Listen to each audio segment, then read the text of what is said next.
Since today is Sunday Feria Day, I thought I'd talk a little bit about how spices are sold and packaged here in Uruguay. And the first place where I buy most of my spices actually is this guy who has basically a tiny little table and a stand with an umbrella over it, selling them in bags. I guess they buy them in bulk and they parse them out, but you buy things like this that's priced in pesos, so a little less than $1 for that amount of curry. Here's some oregano, for roughly 75 cents USD. This one's a little rarer. You don't find this all over, but this is Flor de Jamaica, which you can use to make Jamaica. It's a Mexican tea. No, it's not Mexico. They don't have that.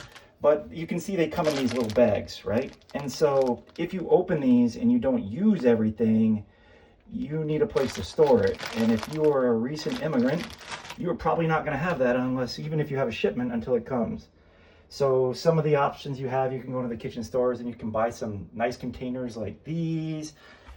There's this little thing. Nothing has a label. I guess I could get a pen or make some labels, but I usually clean them and put something different. So if you can't recognize your spices and you're storing them that way, good luck.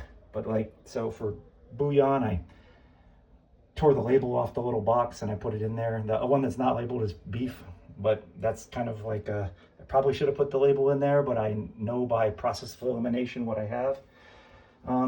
If you don't store them that way and you just sit them out, you're going to end up with something like this. And this is some garlic powder, a good amount of it. And unfortunately, we put it back in and it got open and it absorbed the moisture in the cabinet when we didn't put it away. And now it's a big crunchy mess in this bag. So this is kind of a waste of 200 pesos right there. It's also in grams, of course. This is a metric country. Now, you don't have to buy spices from just from the feria.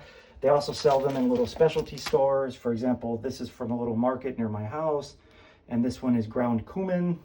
Again, I like a lot of Mexican food, so make it at home. So ground cumin is kind of like a critical ingredient. This I would also store in something else once I open this, right? Now, you can buy spices from other stores, and sometimes like the big supermarkets, like tienda Inglés or Fresh Market, Disco, etc.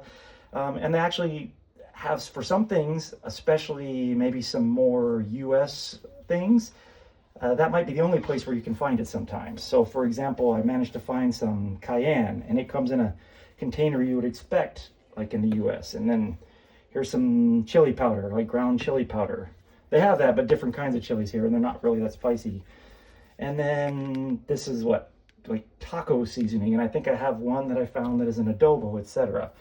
The difference between, say, this and this is that this right here that I'm holding in my hand was probably, I don't know, somewhere between $7 and $10. Like this chili powder was, $5, $10 somewhere just for this little bottle. So you kind of have your choice. If I bought an oregano like that, it would be at least $5 in the supermarket. Buying it from the feria, that's a good amount of oregano, a total of 30 pesos. Just something to give a thought. And it's not just spices. You end up reusing a lot of containers that you save. So for example, we have this one labeled. This is baking soda that we put in this little thing so that we can use it. Here's my baking powder, because I bought it from the feria or even the regular stores.